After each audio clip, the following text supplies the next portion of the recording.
Hello and welcome everyone. I hope you all are doing great और आपकी तैयारी भी बहुत अच्छी चल रही होगी। अगर आप किसी भी कॉम्पिटिटिव एग्जाम की तैयारी कर रहे हैं, चाहे वो रेलवे हो, बैंकिंग हो, एसएससी हो, यूपीएससी, पीएससी या अदर स्टेट लेवल के जो एग्जाम्स होते हैं उनकी तैयारी कर रहे हैं, तो ये क्लास आपके लिए बहुत ज़्यादा हेल्पफुल रहेगी।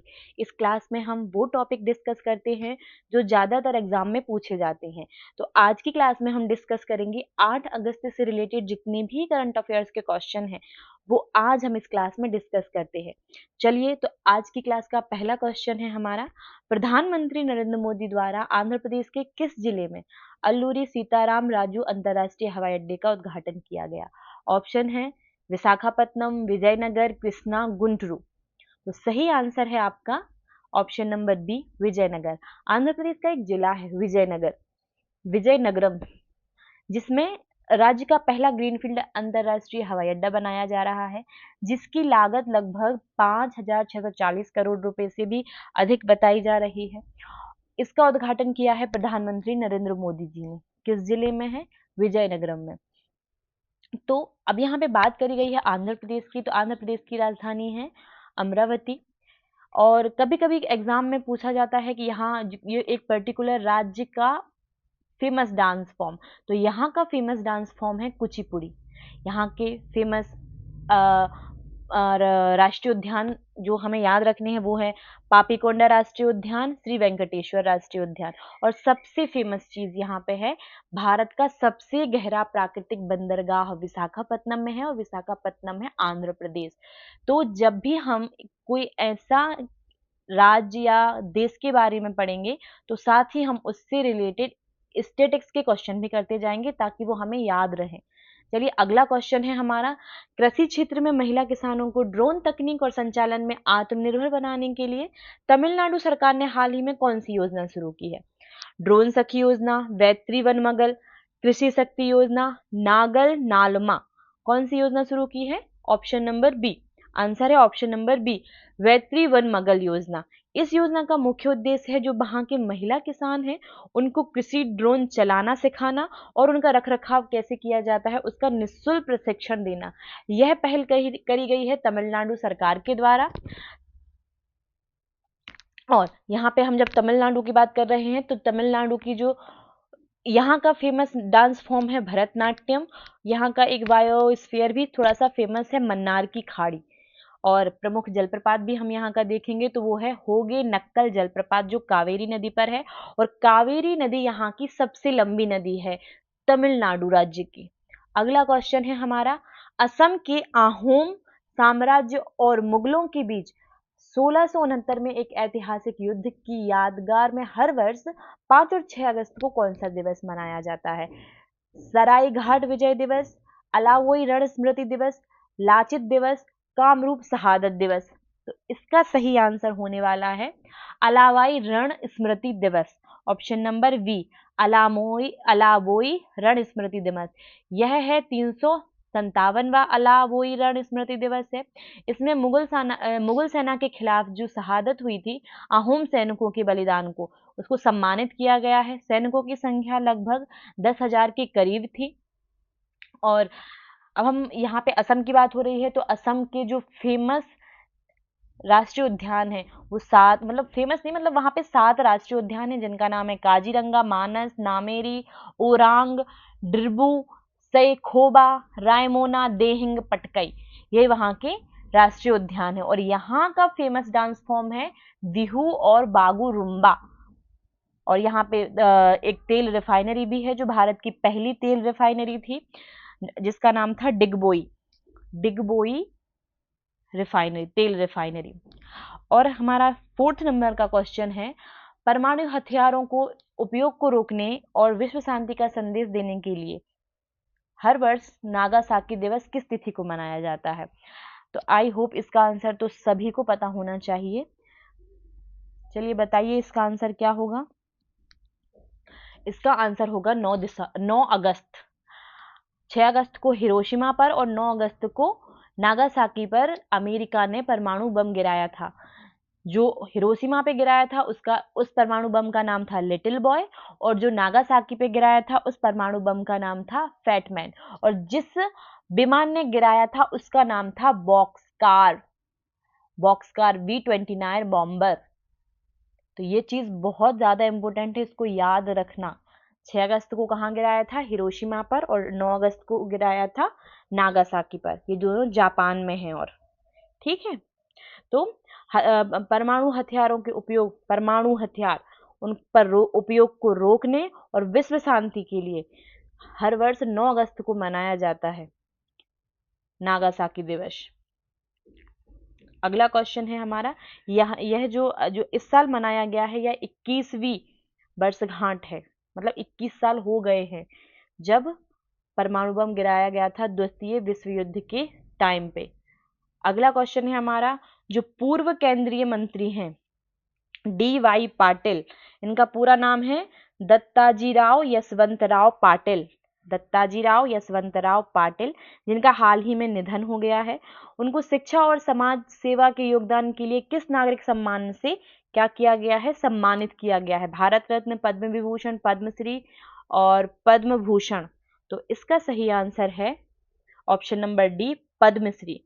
सबसे पहले आता है भारत रत्न, पद्म विभूषण, पद्म भूषण, पद्मश्री। देखो हमें पता तो है कि भारत रत्न सबसे पहले आता है, इस तरह हम याद भी रख सकते हैं, जितना लंबा नाम वही उतना बड़ा। जैसे विभूषण आएगा, फिर भूषण आएगा और फिर श्री आएगा। और इनकी शुरुआत कब से हुई थी? 1954 से, 1954 से। ये जो हैं D.Y. पाटिल हैं, ये राज्यपाल भी रह चुके हैं त्रिपुरा के, बिहार के, पश्चिम बंगाल के। इनके नाम पर कई शिक्षण संस्थान भी स्थापित किए गए हैं, जैसे कि D.Y. पाटिल यूनिवर्सिटी, और भी चाहिए, और मेडिकल कॉलेज भी इनके नाम के हैं।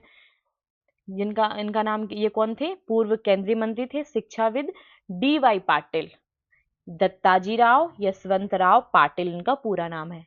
अगला क्वेश्चन है हमारा, आरबीआई ने तीसरी द्वैमासिक मौद्रिक नीति समीक्षा, जो फाइनेंशियल ईयर है 26-27 के अनुसार, वित्त वर्ष 2026-27 के लिए भारत की सकल घरेलू उत्पाद वृद्धि दर का अनुमान बढ़ाकर कितना कर दिया गया है? पहले कितना था और अब कितना कर दिया गया है, हमें ये बताना है। तो इसका आंसर है हमारा बी, 6.7। पहले था 6.6, अब इसको बढ़ाकर कितना कर दिया गया है? 6.7। और जो अभी रेपो रेट है वो कितनी रखी गई है? ये अपरिवर्तित है, 5.25% है। ठीक है, तो जीडीपी है क्या? जीडीपी एक वर्ष में देश की सीमा के भीतर कितना उत्पादन हुआ है, अंतिम उत्पादन वस्तुओं और सेवाओं का कुल मौद्रिक मूल्य से माना जाता है जीडीपी। जीडीपी का फुल फॉर्म क्या है? Gross domestic product. कौन मापता है इसको? नहीं सॉरी, क्या मापता है? ये क्या मापती है? तो यह मापती है देश की आर्थिक गतिविधि और अर्थव्यवस्था का आकार, जीडीपी। ठीक है, और जो सॉरी रेपो रेट क्या है अभी हमारी? वो अपरिवर्तित रखी गई है, 5.25%। अगला क्वेश्चन है हमारा, कैबिनेट की नियुक्ति समिति ने भारत के कैबिनेट सचिव टीवी सोमनाथन के कार्यकाल को कितना विस्तार प्रदान कर दिया है? मतलब उनके कार्यकाल को बढ़ा दिया गया है। किनके? टीवी सोमनाथन के कार्यकाल को बढ़ा दिया है। ये एक टीवी सोमनाथन है जो वो 1987 बैच के तमिलनाडु कैडर के IAS अधिकारी हैं, और ये अभी क्या है? कैबिनेट सचिव है। तो इनका जो कार्यकाल है वो कितने, 1 वर्ष के लिए बढ़ा दिया गया है। इनका कार्यकाल समाप्त होगा कब समाप्त होना था? 30 अगस्त 2026 को, लेकिन अब कब समाप्त होगा? 31 अगस्त 2026 को। ठीक है, अगला क्वेश्चन है हमारा, हाल ही में अंतरराष्ट्रीय मुद्रा कोष में कार्यकारी निदेशक भारत के वरिष्ठ सलाहकार के रूप में 3 वर्ष के लिए किसे नियुक्त किया गया है? सत्यजीत मोहंती, राहुल जैन, टीवी सोमनाथन, अजय सेठ। किसको? सबसे पहले तो हम यहाँ पे IMF का फुल फॉर्म क्या है? International monetary fund. इसके जो कार्यकारी निदेशक हैं, के वरिष्ठ सलाहकार हैं, उनकी नियुक्ति 3 वर्ष के लिए करी गई है। उनका नाम क्या है? तो उनका नाम है राहुल जैन। ठीक है, राहुल जैन। अभी जो IMF है, इनके कितने कितने सदस्य देश हैं? 191, 191। ठीक है। इसकी स्थापना कब हुई थी? 1945 में। IMF की स्थापना हुई थी 1945 में। इसका मुख्यालय है वाशिंगटन DC, अमेरिका में। अगला क्वेश्चन है हमारा, भारतीय रिजर्व बैंक ने धोखाधड़ी से बचने और डिजिटल भुगतान को सुरक्षित बनाने के लिए UPI पेमेंट्स हेतु किस नए फीचर की गाइडलाइन जारी की है? वॉइस बायोमेट्रिक प्रमाणीकरण, सिंगल क्लिक पिनलेस ट्रांजैक्शन, केवल फिंगरप्रिंट लॉक और केवल फिंगरप्रिंट लॉक, या फेस स्कैन ब्लॉक। क्या होगा इसका आंसर?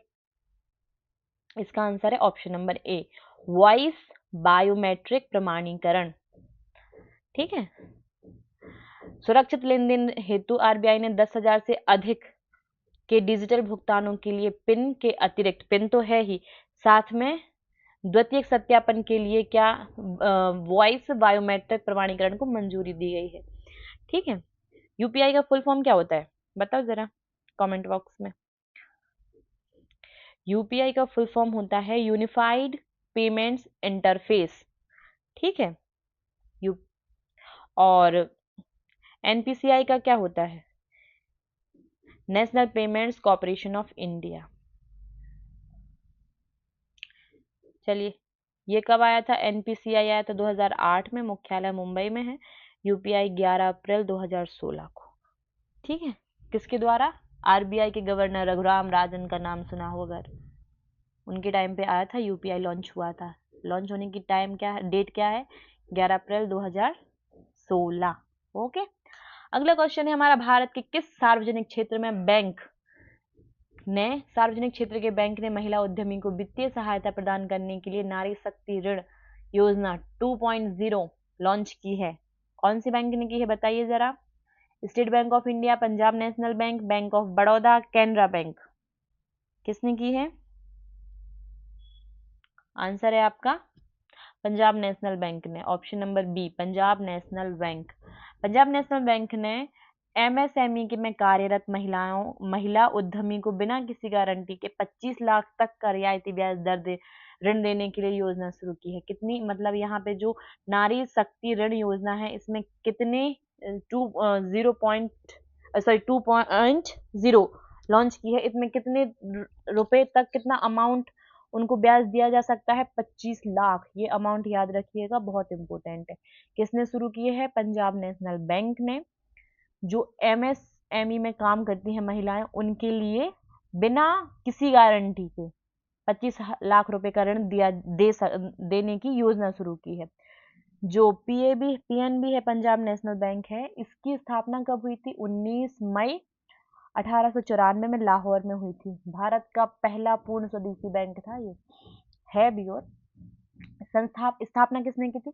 लाला लाजपत राय ने और दयाल सिंह मजीठिया जी ने। अब इसका मुख्यालय कहाँ है? नई दिल्ली में है। अगला क्वेश्चन है हमारा, पर्यावरण, वन और जलवायु परिवर्तन मंत्रालय द्वारा जारी हालिया रिपोर्ट के अनुसार भारत में जो प्रोजेक्ट टाइगर है, उसके तहत कुल बाघ अभ्यारण्यों की संख्या बढ़कर कितनी हो गई है? 53, 55, 57, 58। क्या हुई है? तो इसका आंसर है 57। राजस्थान का जो कुंभलगढ़ बाघ अभ्यारण्य है, इसको भारत का 57वां टाइगर रिजर्व के रूप में अधिसूचित किया है। भारत में दुनिया के लगभग 75% जंगली बाघ आबादी निवास करती है। मतलब जितने दुनिया में बाघ पाए जाते हैं, उनकी 75% जंगली बाघ वो कहाँ पाए जाते हैं? इंडिया में।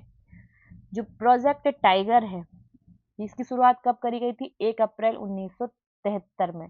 कहाँ से शुरुआत करी गई थी? जिम कॉर्बेट नेशनल पार्क, जो कहाँ पे है? उत्तराखंड में है। अंतर्राष्ट्रीय बाघ दिवस कब मनाया जाता है? 29 जुलाई को। भारत का सबसे बड़ा टाइगर रिजर्व कौन सा है? नागार्जुन सागर श्रीशैलम। नागार्जुन सागर श्रीशैलम है, वो आंध्र प्रदेश में है। भारत का सबसे बड़ा टाइगर रिजर्व है। ये कौन सी मिनिस्ट्री के द्वारा ये कौन सी मिनिस्ट्री के अंतर्गत आता है? मिनिस्ट्री ऑफ एनवायरनमेंट, फॉरेस्ट और क्लाइमेट चेंज, इसमें। ठीक है। अगला क्वेश्चन है हमारा, केंद्रीय बंदरगाह, नौवहन और जलमार्ग मंत्रालय ने किस नदी जलमार्ग पर भारत का पहला ग्रीन हाइड्रोजन आधारित नौका सेवा शुरू की है? इसका आंसर है ऑप्शन नंबर ए, राष्ट्रीय जलमार्ग 1, गंगा नदी वाराणसी में इसकी शुरुआत करी गई है। यह माना गया है कि इसमें जीरो इमिशन होगा, नौवहन को बढ़ावा मिलेगा। कोचीन शिपयार्ड द्वारा निर्मित भारत की पहली हाइड्रोजन ईंधन सेल अंतर्देशीय नौका वाराणसी में गंगा नदी में उतारा जाएगा। ठीक है, लेकिन भारत का सबसे लंबा जो जलमार्ग है वो NW1 है, हल्दिया से प्रयागराज 1620 किलोमीटर का।